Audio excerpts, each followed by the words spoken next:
Hello everyone, I'm Insanity, and I want to sit here and tell you about a little topic I thought about earlier today. Wasn't even sure if I was going to make a commentary or not, but I thought, I just made a play in Siege, and it was really risky, and it really did not pay off. And I realized, I kind of have this thought a couple times, and I know people I play with on a consistent basis do that as well. So I want to talk about risky behavior in Siege, and how you can either counteract it, use your enemy's risky behavior against them, or just overall actually learn how to play better and take risks at the same time. First thing you need to realize is that you, your teammates, and your opponents are constantly going to be making mistakes.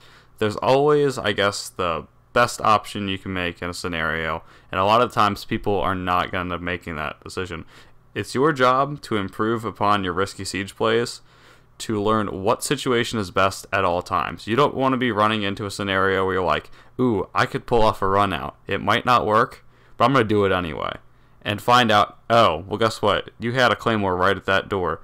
If only when you were running out you paid a little bit more attention, or maybe drone first, or whatever. Valkyrie cameras, realize you can't drone on defense. But the point being, I really want to help you guys realize how to make plays better, or just to stop making these bad plays until that's not a good play. I need to be making some other decision to actually improve upon my gameplay.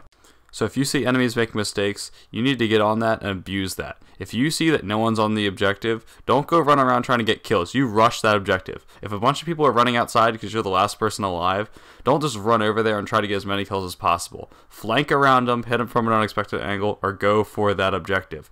Better yet, this is how you clutch. It's not about how well you can do, it's how well you can use your enemy's mistakes against them.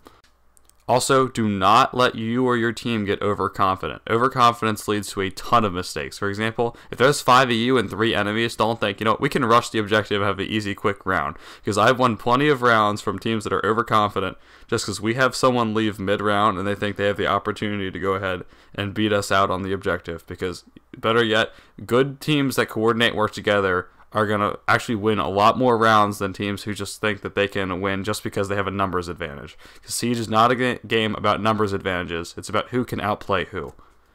So probably the most risky Siege play you can actually make in a game is doing a run out while you're on the defense. On one side, you could run outside the building, pick off 1 to 2 people, or just hurt them or get an injury on someone while they weren't expecting it, and actually really cripple the enemy team. On the other hand, you could immediately get picked, and your team is at an immediate disadvantage. This is why, if you're going to do runouts, you either need to be pulse, you need to have someone getting you intel like a Valkyrie. Don't just run out blind. Make sure you know exactly what's going to happen. Not like, oh, they're generally out here. You need to know exactly where they're at. Finally, don't make risky plays if you still have something to lose. If you're a mute and you still have 2 mute jammers, you don't need to be holding angles that could possibly get you killed. If you're the Hibana or the Thermite, don't be rushing certain angles that you may get picked from if you haven't even breached into the objective room. Play smart, play your character, make sure there's nothing else you can do before you actually need to start making risky plays to help out your team. That's actually going to be it. Really short commentary, but I got social media links in the description at the end card of my video, and then also in my channel art. I'm Insanity, and I'm out.